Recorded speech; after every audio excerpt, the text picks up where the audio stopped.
Okay, these crackers think they slick. Now watch this. You got Moab, right? Or Moab, or whatever you want to say.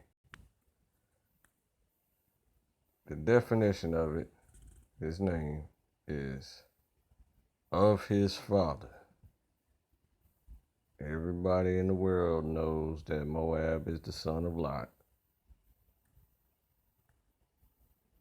by Lot's eldest daughter. Okay, so that nation descended from the son of Lot. All right, you understand that? Now watch this. Of his father, son of Lot, son of Lot. Now watch this right here. I'm going to the Egyptian kings list. Look at this. This man's name is Take Lot the first. Take Lot the first. I was looking at that name. I said, that name sound real familiar.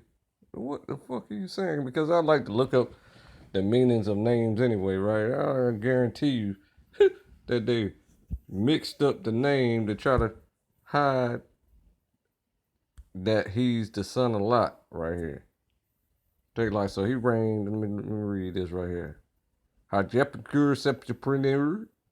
Take Lot the first was an ancient Libyan ruler who was Pharaoh during the 22nd dynasty of Egypt. Okay, so now I'm theorizing that, which means I could be wrong, that he is the person who created the Moabite stone, the Mesha Stela. Okay, so he said his name is Mesha, not Take Lot. So while I've been looking for Mesha in the King's list, I haven't finished looking for him, but I just thought that was interesting. Okay. So now, I thought that was interesting. So I'm not done talking. Let me figure this out here. His reign was 885 to 872 BC. Okay, so that's the same time that the Mesha Stela was created, and somebody else, Omri. That's when Omri ruled. So the Mesha Stela holds the name of Omri. So I'm sitting here reading it. This is my first time reading it because I didn't think it was important to read, but it's just I'm bored. It says, I am Mesha, son of that thing. Right? So that thing, the person who wrote this article was corrected. So this reading of Mesha's father name quoted here for copyright reasons. This is no longer accepted. Son of that. First of all, that thing right there, this thing right here, is an idol or an actual demon that is their god. So their gods are fallen angels. But they want to try to make. You see how they translated this and said that he was the son of God. That's basically what they're saying, because Gad is pronounced God. But they, any rate, they corrected it to some other form. It says here, this reading of Mesha's father name quoted here for copyright reasons. What? Quoted here for copyright reasons. Okay, because they had to keep the original in there and then put a footnote of the correction. It's no longer accepted.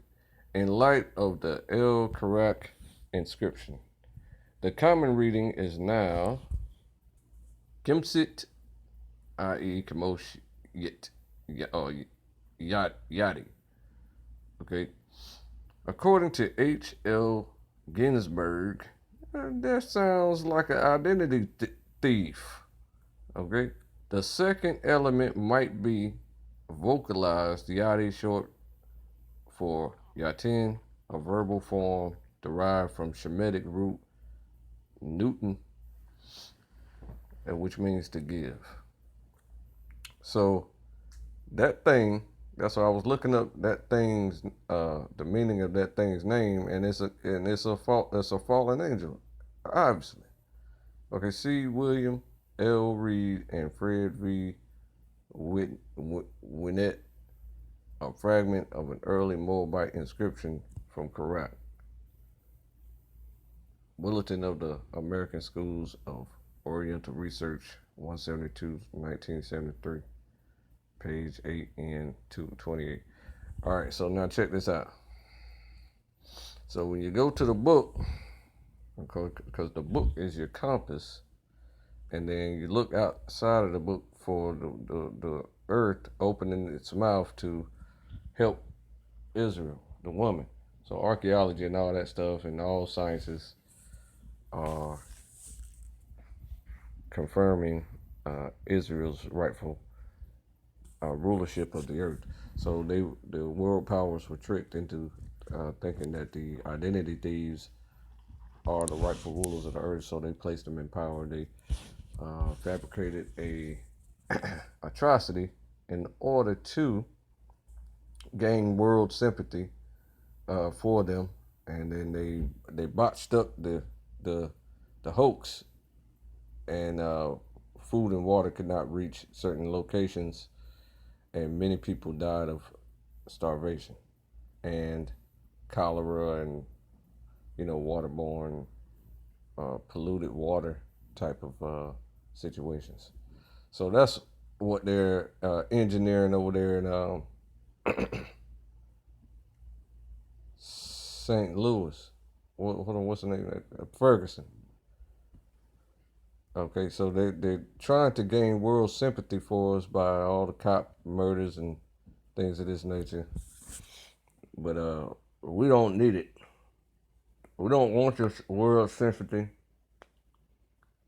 We can write a decree um, confirming that we know what we're talking about and how to perform properly, and doing performing elections, successful elections, successful, peaceful, bloodless elections, versus your plan to go into a mass suicide of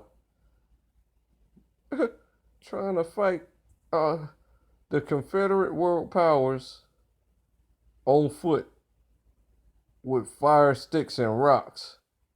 That shit don't work. Now look at this.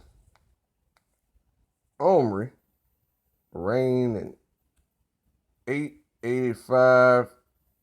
Nope. Yeah, he was the rival to Tibni in 885, but his sole reign was from 880 to 874. So he was preceded by Simri and succeeded by Ahab. So you understand that? So you take this time frame and then you look it up in the King's List, and then you run across two people who fit the description. You got for that time frame, I meant, and give it a second to pop up here. Okay, so you got your boy.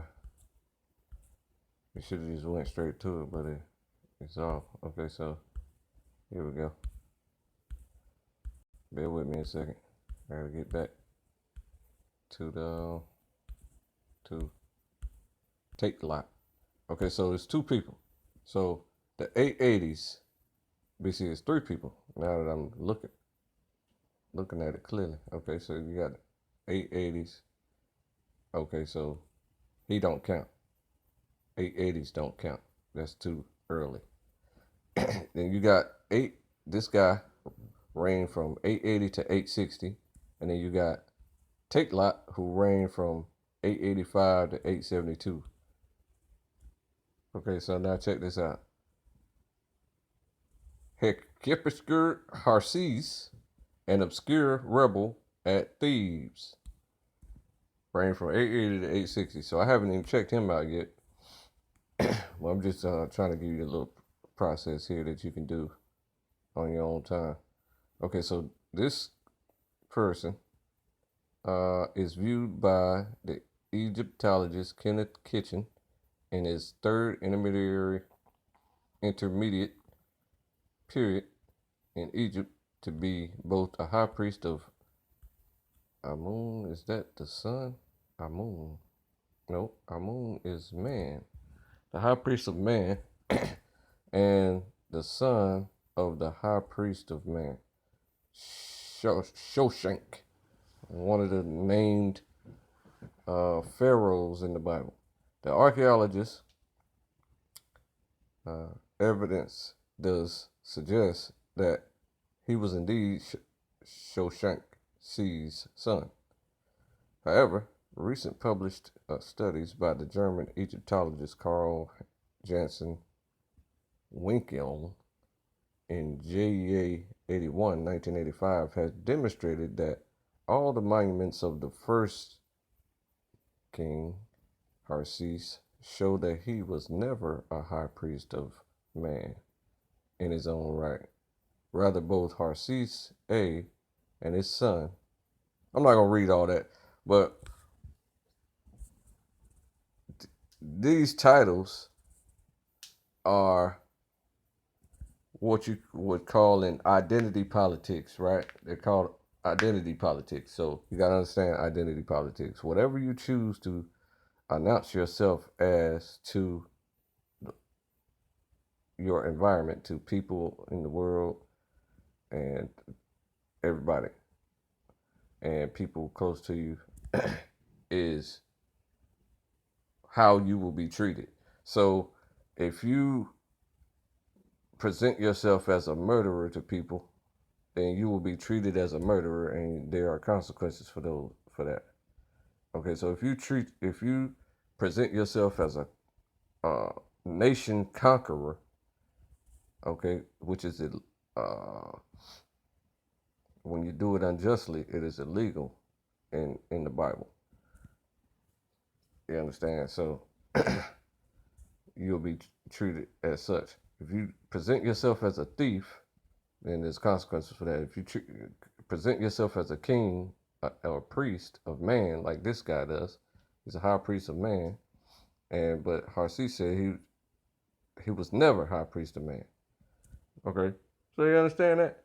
So these people are stealing identities. That's all they do. So you got now Shoshank. So what I was doing was looking for what I see in the Mesha Stela. Now, in the Mesha Stela. Now, look at this. I am Mesha. Who's that? Who could that possibly be? So, okay, so we got indicators in here. We know he worshiped that thing. Okay. So, let me go back to the book to show you what that thing is. And the book is your compass. Now watch this. But they try to make that his father, though. These crackers think they slick. You're not slick enough, bro. A repentant Israelite is the world's genius. Okay, now check this out. This thing, you see? Woe, destruction to thee, Moab. Thou art undone, O people of that thing. He has given his sons that escaped and his daughters into captivity into Sihon, king of the Amorites. You know who the Amorites are? I ain't even got time to explain everything that needs to be said, but I'm trying to keep it as simple as possible because these videos get kind of long when you know too much. Now check this out. All right. What is that? Right, right, right there. Hold up. Right there. All right. So now this dude is the destroyer, subduer, also identified as Baal. Oh yeah, that thing I meant. See what I'm saying? And that thing. And those things. See that? These are fallen angels, a national deity of the Moabites and a god of the Ammonites. It's amazing. So now look very closely here while I get back to what I was trying to say. I am Mesha. Who's that? So we got indicators. He's the son of an idol, a statue, the son of a statue. How? How is he the son of a statue? I promise you, he's not. So this is how I looked it up. He's the king of Moab. In order to be the king of Moab, you got to be a son of Lot, you idiot. These people know this. They just don't want you to know it, so they put stupid shit in here. All right, the king of Moab, the Dibonite. Never heard of that. What is that? My father reigned over Moab for 30 years. Who did that?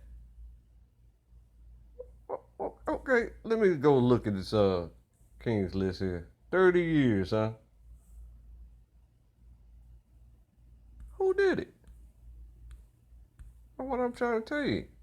This stuff is pretty simple to unravel if you just look at it very carefully. People will just want to fly through it instantly as if the answer, like you psychic or something. You know what I'm saying? You're not psychic at all. I promise you. The books tell you a lot of stuff that you need to know. It don't tell you everything you need to know. You also have to perform the laws, statutes, and commandments and perform the prophecies in order to get deeper understanding of stuff. So now, look here. Let me see who reigned for 30 years here. Uh-huh.